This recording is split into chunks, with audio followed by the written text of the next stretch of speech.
Hey everyone, this is the Premier Chess Winter 2021 Adult Intermediate class. This is week 5, and we're going to be discussing a game, Mednis versus Westerinen, 1975, and we're going to have a study. It's gonna look at the power of the bishop pair in the endgame, and we're going to first start off with a puzzle. So this is white to move.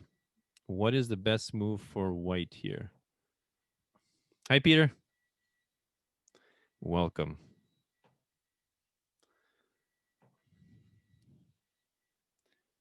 So what do you guys think?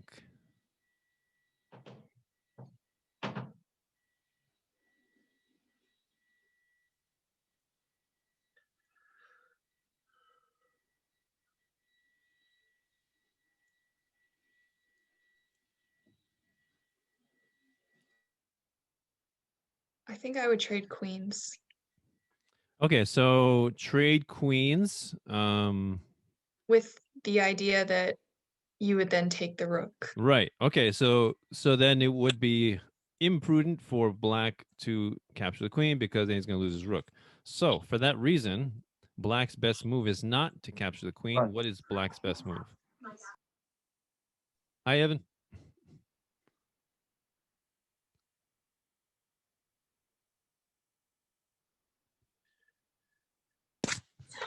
Probably capturing.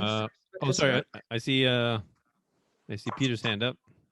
Black's best move is to play rook a1. Yeah, so what's that called? Intermezzo. Intermezzo, intermediate, Zwiesenzug move. Oh, excuse me. What's going on with Evan? Where is Evan? Evan is here. He just joined us. Hey, Evan. Yeah, I'm just saying Evan, hello, guys, for a minute. Yeah, you guys obviously have figured it out already. Coach Danilo is going to be. So what's going on? What are we supposed to do again? Jim, let's not interrupt, please. Right. So yeah, Danilo is going to be working with you guys tonight. I think he's going to be going over some sort of game. Don't know exactly actually which one, but he's going to go over some sort of game. I've been teaching literally like all day and in meetings since 7 a.m. And honestly, I was way too exhausted to teach another class. So Evan, you're saying you guys will be like in good hands. And if anyone Evan, has any can I join your questions chess camp or is it only for scholastic players? All right. Evan, did you hear? Can I join your camp or is it only for scholastic players? Okay. Email me offline, but let's let Danilo talk. All right. All right. So yeah, rook a1 would be an example of an intermediate move, very important intermediate move. King a h2, and only then does black recapture the queen. And so here, so queen takes c4 does not accomplish much. Black is ahead of pawn, and it's otherwise it's fairly equal position. So let's go back. We need a better move, stronger move than queen takes c4. What do you guys think? Rook takes a2. Okay, rook takes a2. Okay, so now the rook takes back, and now what do we do here? What do we do?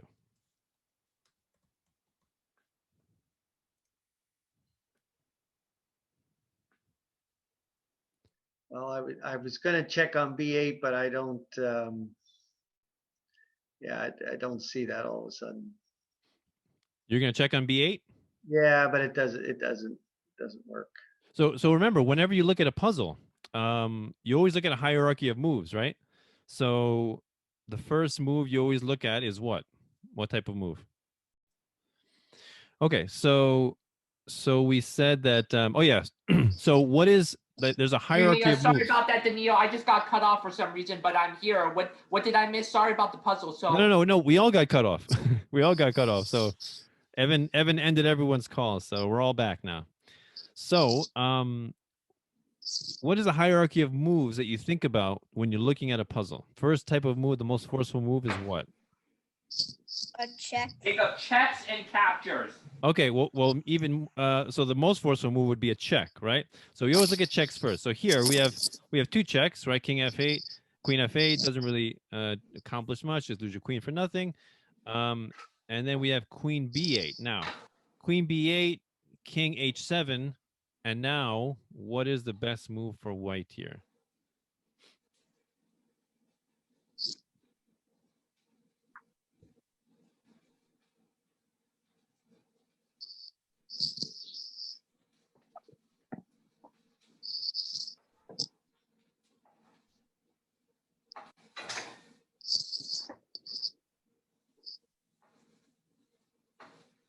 What do you guys think? Maybe the queen checking on b1. Yeah, and what does that do? Why is that a good move? Wait a minute. I see. Yeah, checking on b1 attacks the rooks and checks the king. Yeah. Okay, good. Okay, so queen b1, very important move. Attacks the king and attacks the rook. Very nice fork, right? And white will win the rook outright, right? So it doesn't matter what black does. Queen takes the rook, and this is completely winning for white. So very nice. So it's one thing to keep in mind when you see these kind of positions where the king is fairly, both kings actually are fairly open. Like black has this check here, so he could think maybe if there's some kind of tactic I can involve with the queen on c7 delivering another check. That's something to keep in mind.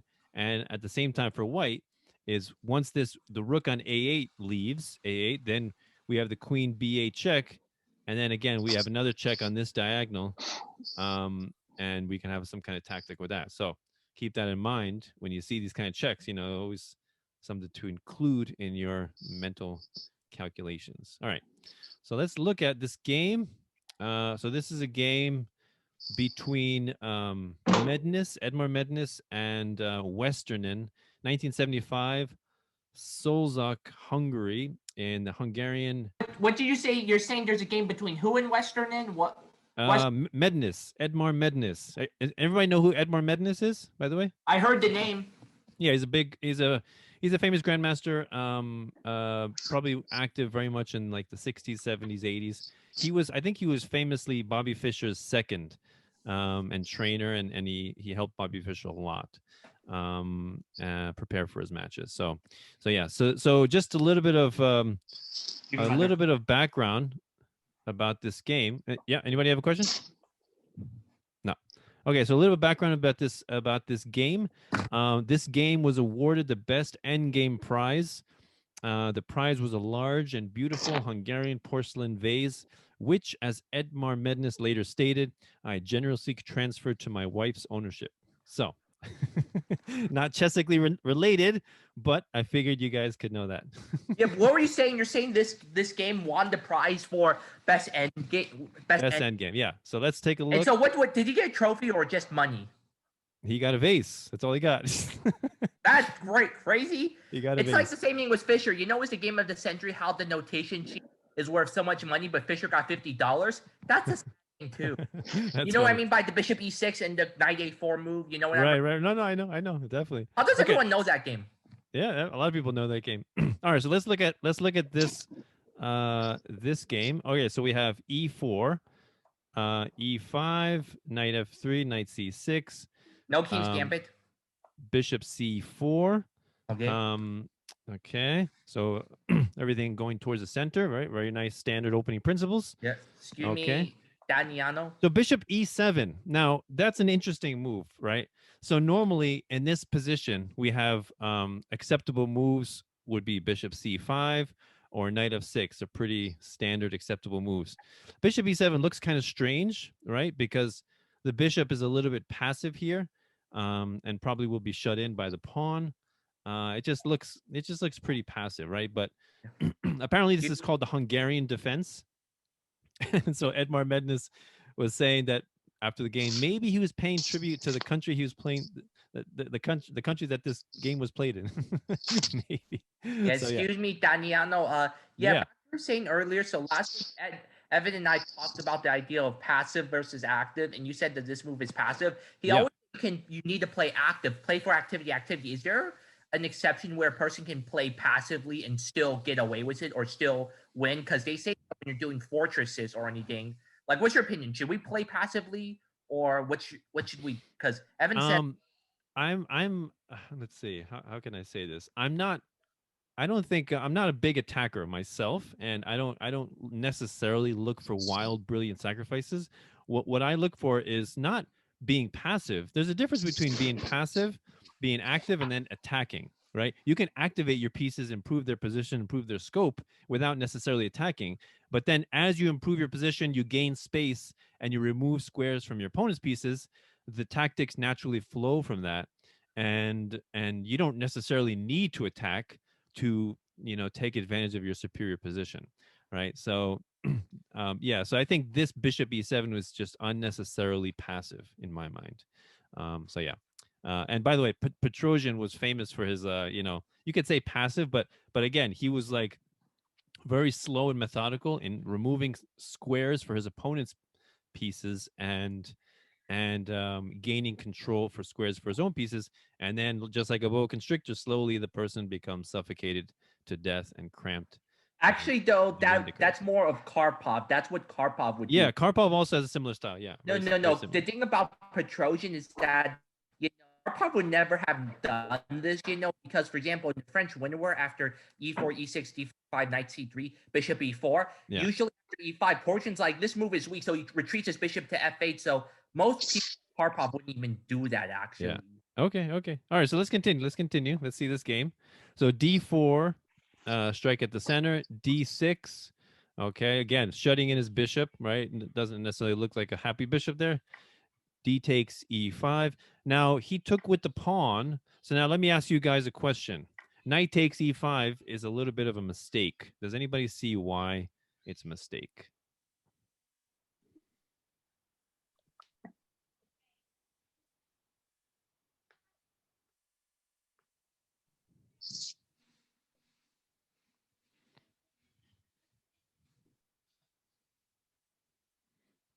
So Is it after? Okay, hold on. So Peter, I see you raising your hand physically. So I think you should raise your hand like digitally, because I think that'll be easier for me to see. Yeah. Okay. How go do ahead, you Peter. do that? How do you raise your hand digitally? There's It's an in option. participants. Yeah. All right. So what do you think, Peter? So after knight takes e5 and they take back, Okay. you can play bishop takes f7, and then if the king takes the bishop, then you take the queen. All right. Before I move the pieces, is that correct? Is that a sound continuation? What do you guys think? Well, the king might not take the bishop, but if they move, oh wait, never mind. Yeah. Excuse me. It would work. It would work. The problem is the queen is protected by the bishop, right? Yeah, no. Excuse me. I think I know a better move. It's actually All right, go ahead. Yeah. it's actually a better move, because since the bishop is stuck on e7, if it was on c5, then bishop takes f7 would work. But instead, after knight takes e5, d takes e5, you just go queen h5 because black is passive. Good. Knight takes e5, d takes e5, queen h5 is the powerful move. If knight h6, then you just go bishop takes h6. If knight h6, okay, good. Well, he can protect. Yeah, he can't really. Actually, he can protect one way. That's about it. But the idea about queen h5 is you're simultaneously attacking f7 and e5, right? So one of them. If he goes g6, he weakens the dark squares. Oh, definitely weakens the dark squares. Yeah. So basically, if he took on e5 with the knight, then black would win a pawn. White would win a pawn. Sorry. So yeah. So that's why taking with the pawn would be a mistake. So he did not take with the pawn. He took. He took with the pawn. Yeah. Okay. Good. So now we have bishop d5. Now let me ask you guys a question. Why did he do bishop d5? What's the purpose behind that move? What do you guys think? Put the bishop on the better square. Not only does it pressure the knight on c6, it also pressured the b7 pawn and avoids the trade of queens. Okay, yeah, pressures the c6. So what else? Anybody else? You're threatening bishop takes c6. And then what? And then if they take back, then you wait. Never mind. No, yeah, you're kind of on the right track. Anybody have an idea? Why is bishop d5 and taking the knight? Why is that a legitimate threat?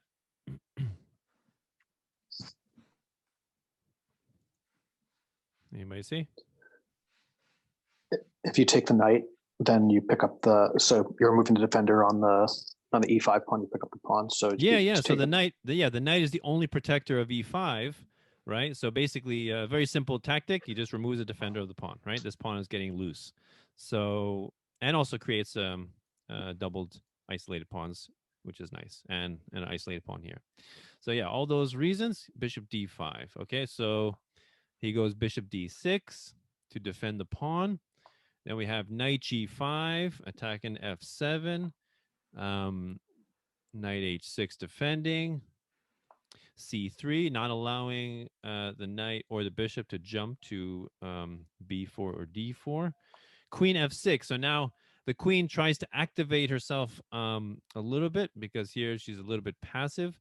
So white says, I don't want to allow that. So he offers a queen trade. And the queens come off the board fairly quickly. So now we're not yet in an endgame yet, right? So yeah, the removal of the queens, although it does reduce the possibility for mate, it still can be dangerous, for an uncastled king, right? So it's still important to castle your king, even if the queens are off the board, because we have so many pieces still on the board. Okay, so it's now called a queenless middle game. Queenless middle game. Okay, yeah, that's a good way to describe it. So knight and there are times where in the end game, the queens can still be on the board, like. That's true. There are queen endgames, yeah, which are very complicated. Very complicated. Okay, so knight g4. Why did he do knight g4? What do you guys think? What was the purpose behind that move? If bishop takes the knight, then it's going to just double the pawns on the h file. Right, yeah. Bishop takes knight h6, and all of a sudden we have double isolated pawns, and masters are very sensitive to that kind of weakness, so they do not want that. So he went knight g4, knight bd2, knight d8, castle, knight f6. And of course, another thing that masters are acutely sensitive about is maintaining their bishops as much as possible. They do not want to allow their bishops to be traded, especially by a knight. So he retreats his bishop back to b3. And now b5. Why do you think black chose b5? What's the purpose behind that move? Expand on the queen side. It's to follow up with a5. Okay, that's one reason. Anybody else? Prevent the bishop from moving to either a or c4. Yeah, so afterwards, Mednis asked his opponent, why did you do b5? And he says he didn't want the knight to jump on c4.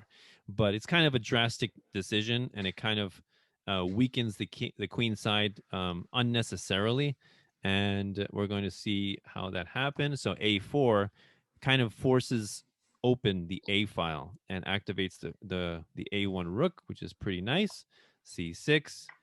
Takes, and now we have a beautiful activated white rook there. Okay. How are we going to develop that bishop? Oh, this bishop. Yeah, no, it'll come. So now he goes c4, right? Which looks kind of weird because he looks like you're blocking your own bishop, but again, this pawn is preventing him from even coming to a4. So he's trying to dislodge that. So he pushes b4. Bishop to a4 check. And now, what would you guys do in response to bishop a4 check? What do you think is a good move for black? Up to this point, bishop d7. Okay, bishop d7. Anybody else? Everybody likes bishop d7? Maybe king to e7 instead. Okay, so bishop e7, king e7. Okay, I like bishop d7 because you're maintaining your ability to castle, right? So remember, this is not an endgame yet, right? So black chose king e7. So basically, so afterwards, Mednis considered this a little inaccuracy or a mistake because there's still a lot of pieces on the board. And so it can still. And now it's also a little bit open. Actually, it's actually. Yeah, it's pretty open over here, and so there still could be some danger for the king to be in the center like this. Excuse me, Daniano. Yeah, I don't know the point of this chess principle. It goes like this: never open up the game when you're behind in development, and when people think of opening up a game, they think of it in the center, but a person can open up the game on the file. Like, for example, if they create A pawns, they say you don't want to open up game that even though there's no attack in the center, the problem is that you're making your opponent's piece better. And, if your rook is being challenged on the file, like, they don't have to attack your king to be a problem. Like, for example, this rook, since it's open, it's difficult to challenge. Right. This rook completely controls the A file right now and doesn't. Because if black was developed, he can simply easily play a6 and challenge the A file. But since this pawn is technically weak, it's difficult to. Yeah. And this rook is kind of has to stay on A8 to protect the pawn, so it's very, very passive. So so bishop D7, I would have done. I think most people would have done, but for some reason he wanted to do king E7. Yeah, but excuse me, Daniano, can you also elaborate more on the principle of never open up the game if you're behind in development? What's the point of that principle of don't open up the game when you're behind in development? I always hear that. Well, yeah, you have less pieces that are active, and if your opponent has more pieces, then you're going to be at a significant disadvantage, and your opponent's going to be able to attack that much easier. So yeah. Even if it's not attack, like, it's not a matter of like they can attack your king, but that they don't have to attack your king to just be a problem. How could an open game was a huge development league can be a problem even if your king is not under attack? Well, I mean, just increased piece activity will make it more likely to win material. So yeah. All right, so let's continue. So king E7, and now he sacrifices a pawn on the C file. Why? Why does he do that? Well, actually, it's not really a sacrifice because he's saying you can take my pawn on C5, and we're going to trade for your pawn on E5, right? So that's what happens. Take now. Even if black could, excuse me, Danielle, even if black could win a pawn, the problem is the fact that the main thing about this is that it opens up the game even more because the C pawn not only blocks the C file, but it's like, what can I do to open up the game? So even if it was a sacrifice, it's opening up the game. Yeah, it's still a good move because now the knight can jump onto C4 and activate. And the bishop has scope too. Activate itself and also activate the bishop as well. So yeah, multi-purpose. So yeah, knight takes E5, bishop B7, knight D3, attacking the bishop. The game. Knight E6, E5, knight D5, knight E4, threatening the bishop on C5, rook H to C8. So he takes with the D knight. Why do you think he took with the D knight? Let me ask you that. Why did he take with the D knight?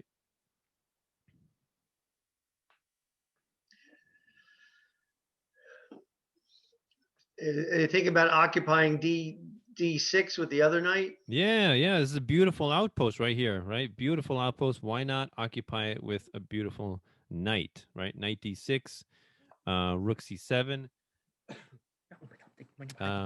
bishop C2, bishop C6.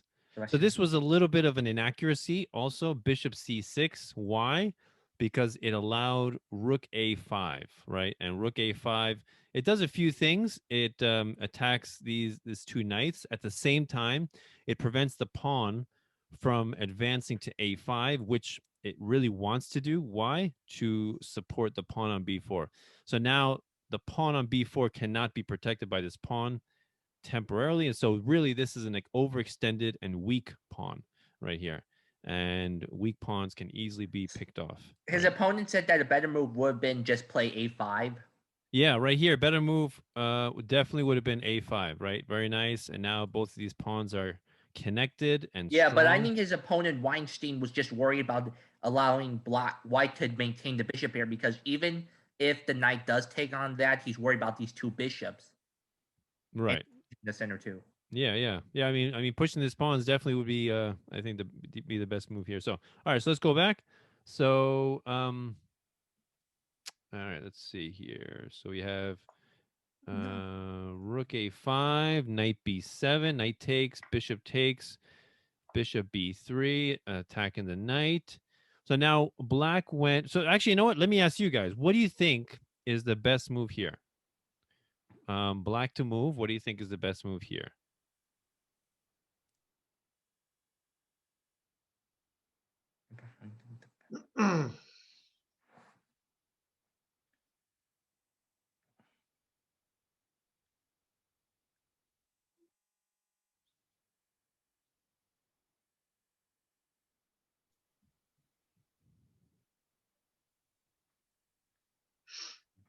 Rook d7 up to this point.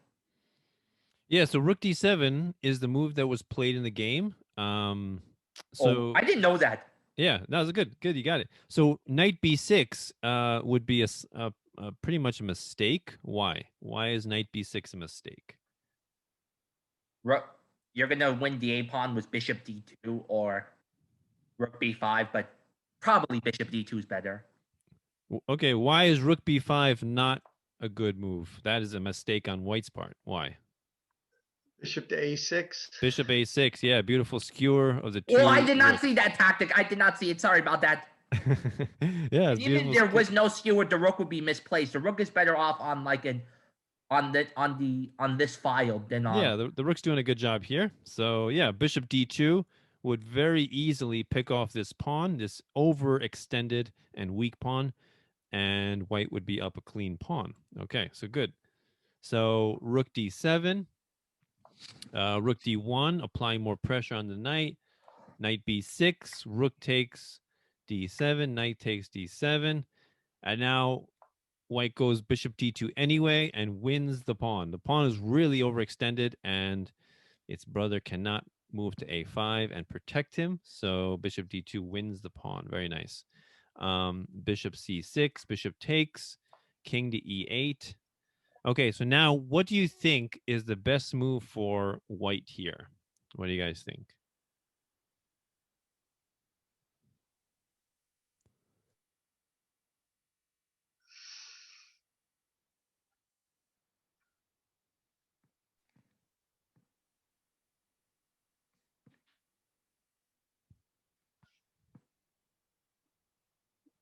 Wait a minute. I just go bishop d6. Bishop d6. Okay. Anybody else? Any other ideas? Then, I mean, not only does it protect the e-pawn, but also prevents the development of the rook to b8. Okay. Any other ideas? Maybe e6. E6. Okay, so e6 allows the trade of the pawn. So that's not really the best move. Why? Because this pawn is very powerful, right? This pawn is advanced. This pawn is 3 squares away from promotion, right? So you don't really want to trade it for a pawn that's like hasn't advanced even 1 square, right? So this pawn is pretty strong. You want to maintain this pawn as much as possible. So yeah, you do not want to trade it away. So here in the game, white played bishop d6. I got the right move. Also, yeah, you did. Also, what was black threatening here? Black is threatening something here. What? Rook b8. Yeah, rook b8, winning one of the bishops, right? These bishops are a skewer. Yeah, skewer. Actually, it'd be a triple skewer because you're going through this bishop, and a pawn. Yeah, a triple skewer, right? So yeah, bishop d6 is multi-purpose. It protects the pawn, prevents the rook from coming onto b8. Also, it controls all the squares, these diagonal, removes e7, f8 from the king, and so this bishop is completely dominating. I mean, together with the light square bishop, but right now the dark square bishop is dominating a lot. All right, so knight f8, rook c5, bishop d7, and now what would you play here? What would you play? A strong move here. What do you think? Wait a minute. The Russian.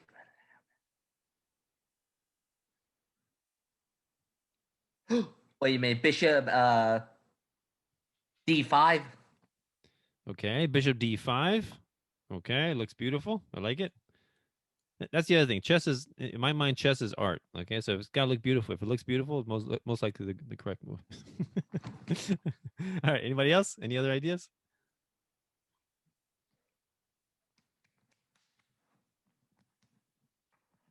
Good night.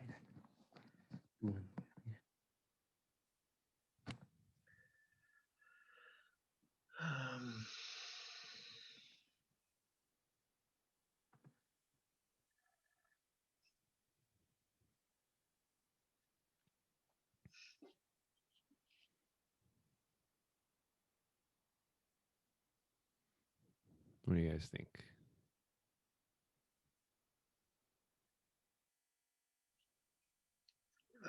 Well, I was thinking rook to c7. Yeah, rook c7 looks good. You know, trying to control the 7th rank.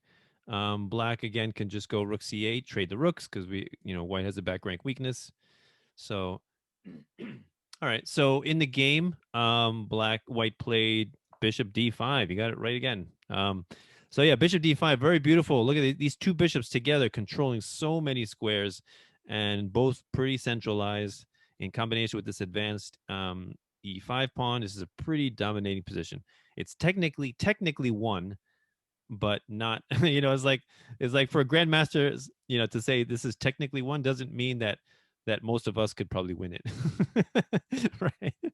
So yeah. All right, so this is technically won. Bishop d5, rook c8, the rooks come off the board.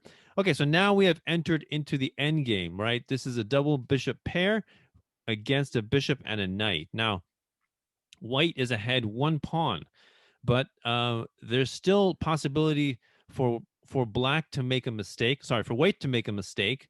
And if black is able to achieve a bishop of opposite color endgame, even if he's down a pawn, that would be a draw, right? So white has to be very careful about not allowing that to happen. Okay. Oh yeah, no, I know the best way to absolutely end this is now it's time. I know this may seem crazy, but it's probably better to give up the bishop pair because this knight can be annoying. So just take bishop takes f8 and just the same color bishop ending. All right, you can do that. That's a possibility. I mean, it's kind of a nasty exchange because this bishop is so beautifully placed and this knight is so passively Yeah, placed. but here's the thing: the knight can eventually become active and like cause a bit of harassment around the position. Possible, but it's like a little bit of a I never get the knight. Why is they so difficult to deal with? Whenever it comes to you're just dealing with knights, why are they so pesky at times? Well, they move differently, so yeah. And also, I don't know why, but they say that unless other pieces you could block the check up, unless if they're attacking like next to your king. But why can't you block a knight check? Like whenever a knight checks your king, they say you cannot block it. Why is that? Nope, you can't block it. It's not a long range piece. So what do you guys think here in this position? Best move for white here. What do you guys think? No, I'm being serious, Daniano. There is some space between a knight and a king, but why can't you block the check? Because it's not a long range piece. Oh. Yep. You can block a long range piece check. What do you How guys about think? B4? B4. Okay. Interesting. All right. That's pretty good. Okay. Restricting the A pawn from moving. Okay. Getting our B pawn closer. Okay. What else? Would it be time to start bringing your king toward the center? Okay. Good. So what do you think? What would your move be? King F1. Okay, so King F1 is good. Good idea. I think in this position, we need to support the E pawn. So the move that was played was F4. Create a pawn chain, and only then we can begin to activate. Right. So F4, giving some support to the lonely E5 pawn, is what was played. So now we have knight E6, and now B3. So we can go. You can go F5, but that just actually allows black to create a blockade, right? This is premature, because we want to. When you have your pawns together like this, you want to move them as a mass, move them together. Pawns are much stronger when they're moved as a group, right? So don't push your pawns, prematurely, right? So that would be premature. So just protect your pawn and take it easy. Go slow. Bishop D7. Now we improve our king. Bishop E5, King E3. The king becomes a very powerful attacking piece in the endgame. Very powerful. All right, so Bishop B8. So the bishop on D6 has a pretty active role. However, white thought to himself, I can still improve it, and I'd like to bring it maybe down here or on this diagonal somewhere. So yeah, he chose to reroute his bishop B8, A7, and then along this diagonal. Okay, so a nice way to do it is to move the bishop with tempo, attacking the unprotected pawn, forces to move A6. And now what would you play? What would you play here for white? What do you think? B4. Say again? B4, like restricted. B4. Okay, all right, that's possible. Okay, so you Like restrict the knight is trying to activate itself and go to also, five. yeah, also that restricts the knight, so that's pretty good too. Yeah. Okay. Anybody else? What else do you think?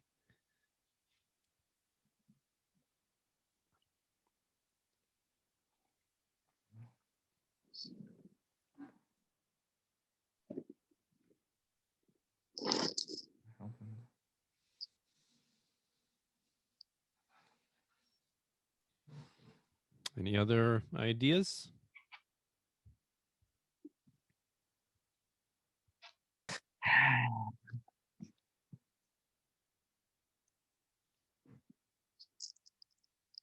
A4 maybe, so that if he pushes G5, then you can capture with the H pawn. Wait, say it again. What was the move? And it's a little bit of a reach. I was thinking H4 so that H4. Oh no. H4. Why is H4 not such a good move? Why? What do you think would be a good response for black here? H5. Yeah, H5, and now the pawns are no longer mobile, right? We have holes here, and we have our opponent has a light square bishop, which would be able to secure control of those holes, and it would be a little bit difficult. So our pawns kind of become stuck and stagnant. So we don't want that. So anybody else? But if we really want to avoid this, though, it's either B4, or if you really want to avoid, if you want to be mobile, you could do G4. But I prefer B4 just to restrict the knight. Okay, yeah, that's good too. But yeah, so G4 was played in the game. So really, that's G4 instead of B4. That's crazy. Yeah, G4 was played in the game. Again, wants to mobilize the pawns, get the pawns moving, right? We want to create a passed pawn here. So we need to have the pawns move as a unit. Okay. So knight G7. And now what do you think is the best move here? I would just go H4. H4. No, mistake. Why? Why is that no good? Well, not really a mistake. Let's say an inaccuracy. What do you guys think? Was a good response here for black?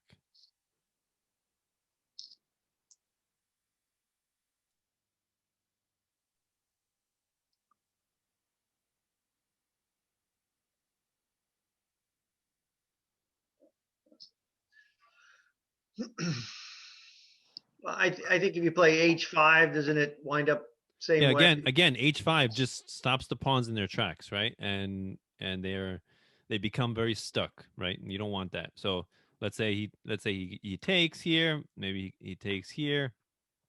You can bring the bishop back here, bring the bishop back, and now he's got control along with the knight, control of all of these light squares. Very difficult to advance and make progress, right? So we don't want to allow that. We want to try to keep our pawns fluid. So so best move here, what do you think?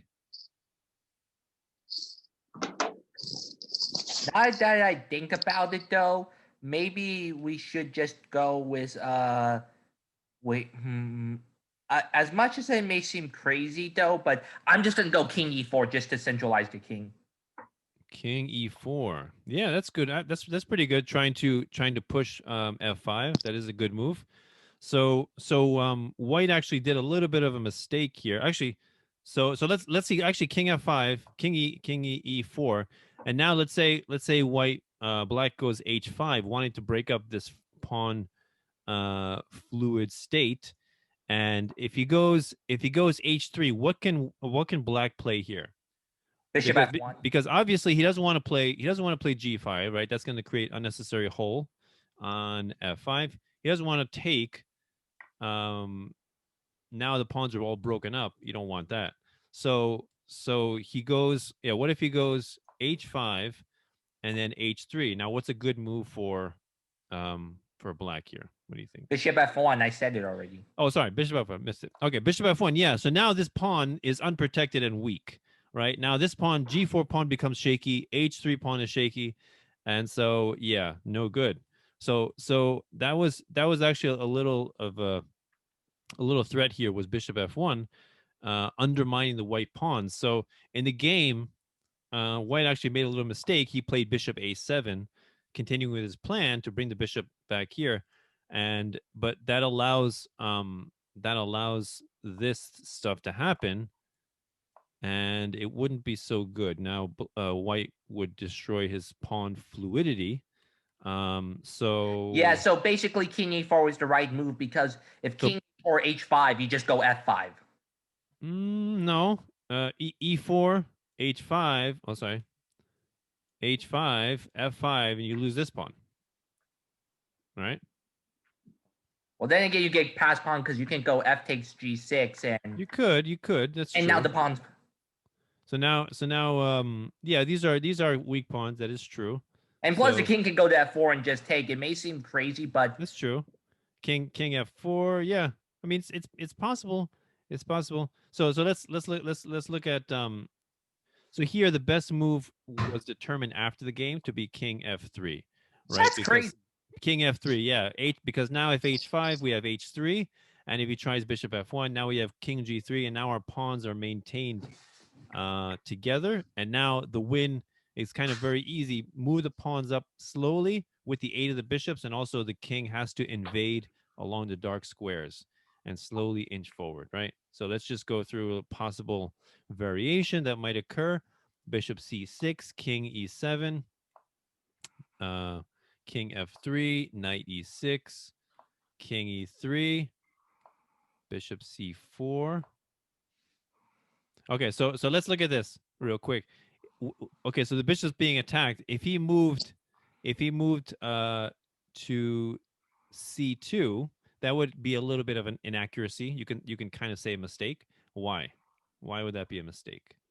White can play b4 and then play bishop b7 as a threat. Excellent. Yeah, b4 paralyzes the pawn on a6, and the bishop cannot come to defend, and this bishop will come on b7, pick off the free pawn, and so white will be up 2 pawns. With an outside pawn, that should be an easy win.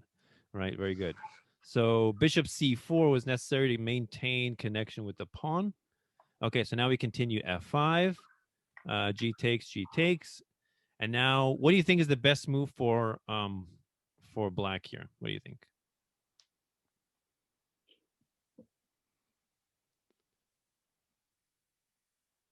Yeah, no, I think knight f8 is the best move. Knight where? Knight f8. Knight f8. Then bishop to d6. Bishop d6 wins the knight. I didn't see that tactic. Sorry about that. Yeah, it's okay. All right, what else? No, on second thought, knight d8 is probably the only move up to this. Knight d8. What do you guys think? Good move?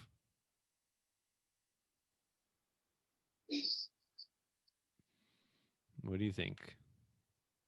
Best move for white. Well, it attacks the bishop. I don't know. Yeah, it attacks the bishop. Yeah. So what's the best move for white here? Well, I didn't see it though. Whoopsie. The only good move is knight 5. Why is knight d8 a mistake? No, it's actually a blunder because of checkmate. I didn't see that checkmate. Bishop d6 is mate. Isn't that amazing? It's so rare that you see a mate in these kind of endgames because there's so few pieces on the board, but it does happen. No, it's also a possibility with the thing with like Fischer versus Taimanov because, for example, Taimanov tried to be tricky and tried to use his knight just to checkmate the king, checks his king because remember, even if your king advanced, remember, if it goes up further down the board, it could lose squares to run to. Yeah.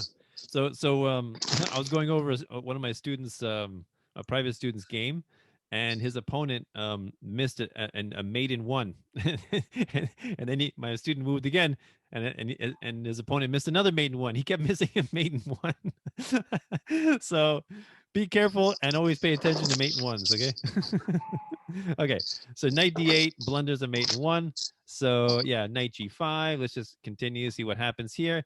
So here, this would be the general. I'm just going to show you this is one variation of how to win this kind of endgame. So you need your king to slowly inch forward. So now this is a nice move. Look at this move, e6. I really like this move. So now, does black have a chance to take on f5? Oh heck no, that's horrible. Because e7 check and then e7 and then promoting to a queen. Checkmate. That would be mate, yeah. So those two bishops are like monsters. Like seriously, if we simply like take up all the pawns into 2 pieces, this is what a typical bishop 2 bishop checkmate would be like. Yeah, yeah, so the bishop pair is very, very powerful. And I think I mean, excuse me, Daniano. I yeah. mean, the thing about what I'm saying is that those basic checkmate positions like queen and king, or rook and king, or two bishops, or knight and bishop, or Yeah. sometimes when you practice your checkmate position, they don't have to be used for checkmate. Like this position would typically be used in checkmate, but you could also use it to constrict a king. Oh yeah. Oh Or yeah. the bishop You and definitely knight can. checkmate. The Yeah, bishop yeah. and knight checkmate may rarely occur, but teaches you the importance of the knight and bishop as a partner. That's true. That's true. I Yeah, mean, and, Daniela, what's the importance of like these basic checkmates that we get taught in beginners like class, like queen and king or rook and king? What's the importance of these two checkmates? Let's look at the basic of them. I mean, it's good to know basic checkmates as well, just to get to recognize patterns. But here, yeah, Gary Kasparov, I believe, said that having the bishop pair is being up the mini exchange. The mini exchange. So the bishop pair is that powerful. And it's almost like being up in material. Okay, so let's go back to the game. Bishop a7. Okay, so now he goes h5, trying to break up the pawns. So now White kind of realizes his mistake. H3 is not possible, right, due to bishop f1. So he just elects to take the pawn now.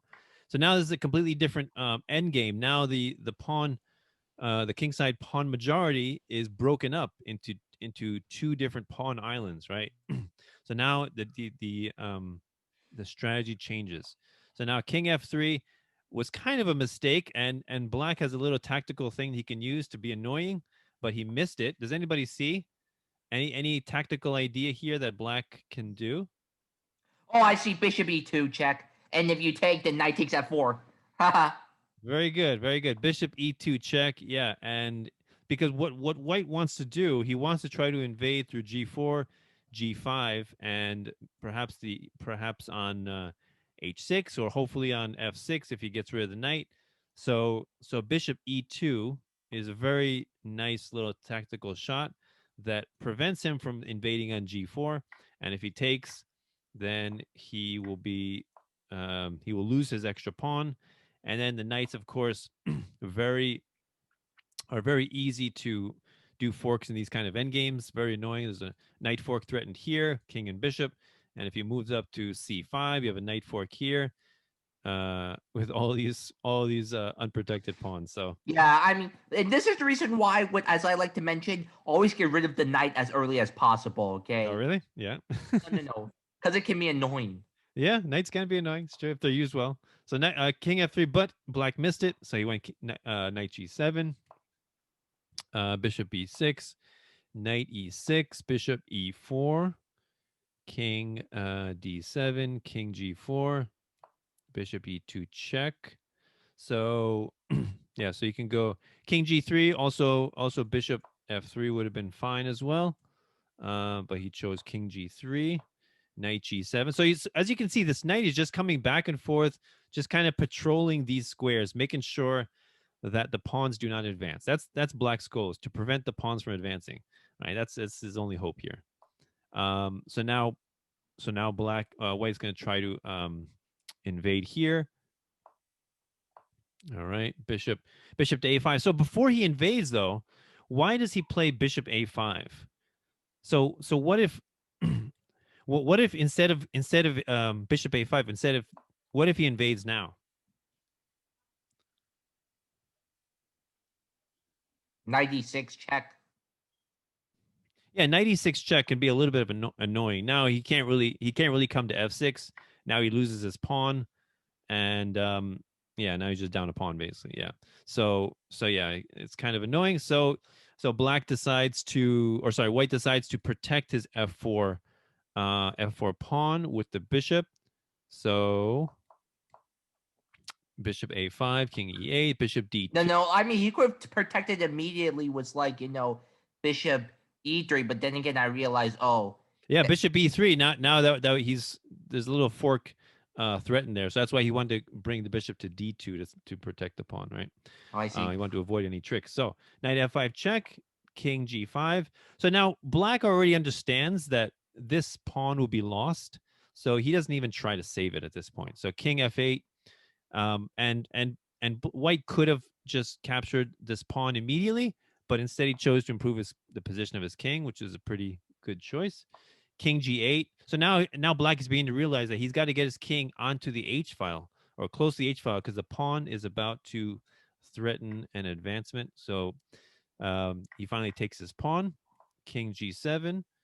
So now we have a bishop of opposite colored endgames, which, as I just said before, is notorious for draws. However, sometimes you can force a win, and this is one of those occasions. Here, white is up 2 pawns, and this is going to decide the fact that they're kind of separated like this. So we're going to see how he's going to do that. Bishop E6 check, King G5. So now Bishop H3. Why do you think he did Bishop H3? Blockade the. Yeah, he doesn't want to allow this pawn to go up. Definitely. Once this pawn gets going, then it's going to be game over pretty much, right? So F5, right? Continue moving. So now F6. Why did black do F6? What's the reason behind that move? What do you guys think? Oh, I see. He's trying to trick white into like doubling his pawn with e takes F6, which would make this an easy draw actually. Yeah, so he kind of realizes that these pawns are going to push forward, and he says, "I might as well try to double up his pawns," right? So yeah, he does that, and he takes King F6. So now he's going to try technically, what I would have recommended was just simply instead of just taking the pawn, just go King H4 because attack was a tempo and King H4. Oh wait, King H4 doesn't work. Why? Oh, I didn't see that attack. Yeah. Yeah, you lose this one. I'm sorry. All right. So I mean, it's still considered somewhat winning still. Yeah, it could be, but you don't want to lose a pawn if you don't have to. Okay, so in this position, white to move. What do you guys think? Best move for white here. What do you think?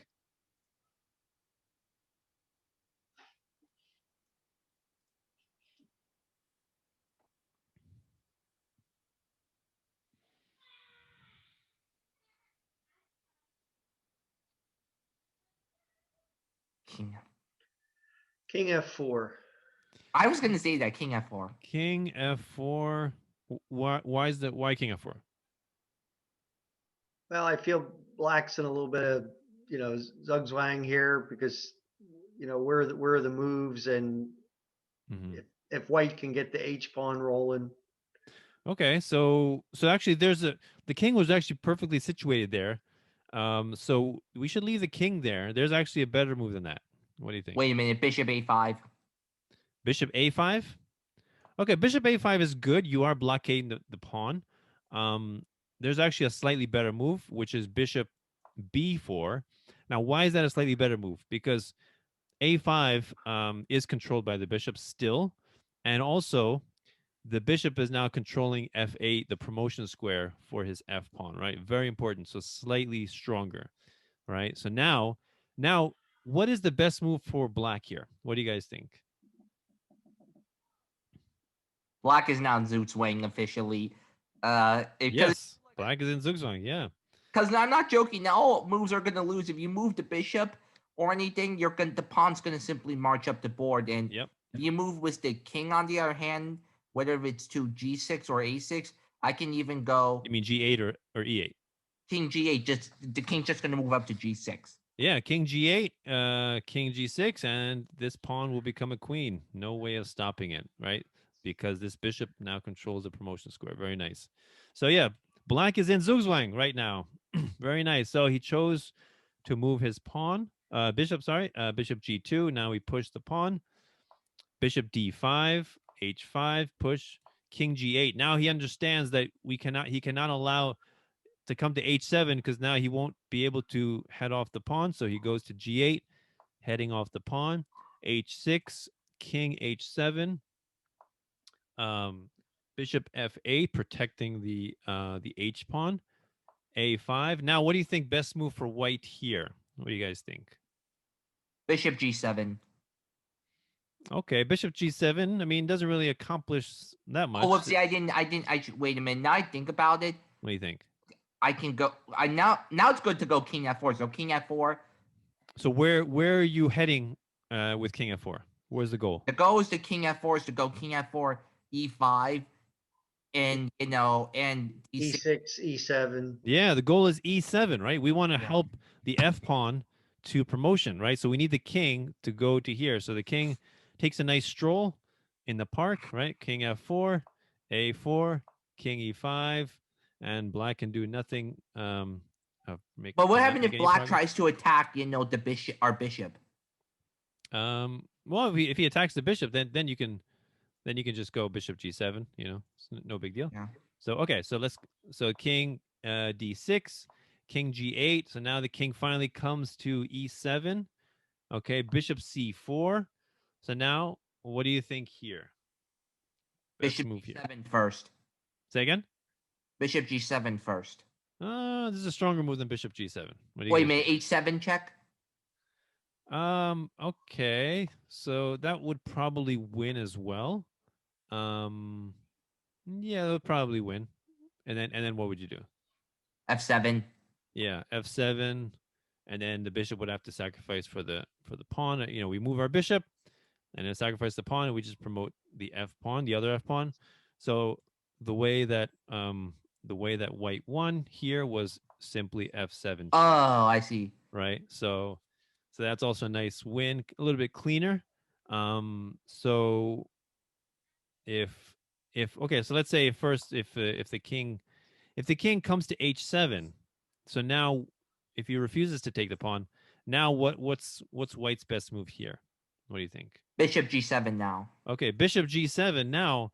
Now one thing you got to watch out for in these kind of end games is Stalemate. what do you call it? Yeah, stalemate. Your opponent can stalemate himself, right? So you got to be careful. So now the black bishop can sacrifice itself on F7.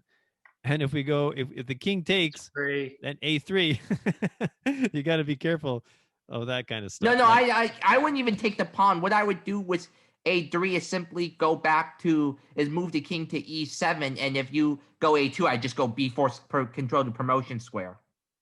Okay, all right, that's a possibility. Yeah, you could do that. Yeah, so if you take, that should be still winning, because if you go A2, yeah, that would still be winning. So yeah, you got to be careful of these kind of stalemate tricks, right?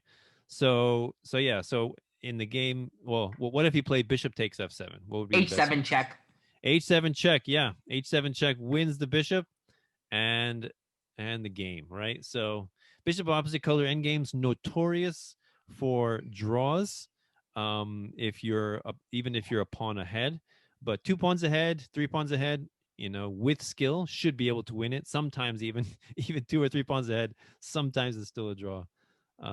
Yeah. So I mean, what I would do in this position, just go bishop A3 just to stop the pawn from moving for good.